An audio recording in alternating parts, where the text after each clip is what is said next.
بابا اینقدر سختش نکن بیزنس کردن. و بیزنس کردن که کار سختی نیست، فقط کافیه براش نقدینگی یا همون پول داشته باشی.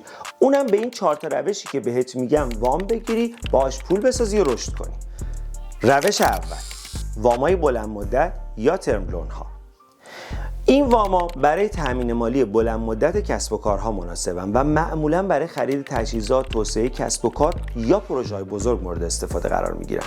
بازپرداخت این وام ها معمولا بین 1 تا 25 ساله. روش دوم، وام های کوتاه مدت یا شورت ترم لون ها. این وام ها برای نیازهای مالی کوتاه مدت مثل مدیریت جریان نقدینگی یا پر کردن موجودی انبار استفاده میشن.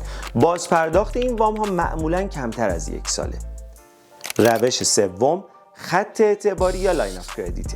خط اعتباری یک گزینه انعطاف پذیره که به شما اجازه میده تا به میزان اعتباری که بانک تعیین کرده در صورت نیاز ازش استفاده کنی. شما فقط به میزان استفاده شده سود پرداخت میکنی. روش چهارم، وام های دولتی یا گاورمنت لون ها. دولت کانادا برنامه‌های متعددی برای حمایت از کسب و کارهای کوچیک و متوسط داره. یکی از این برنامه‌ها برنامه وام‌های کسب و کارهای کوچیک کاناداست که به کسب و کارها کمک میکنه تا به وام‌های تضمین شده دسترسی پیدا کنند. اگه میخوای فایننسینگ بیزنستو قورت بدی، حتما پیج منو داشته باش. سابسکرایب کن تا بتونیم با هم راجبش صحبت کنیم.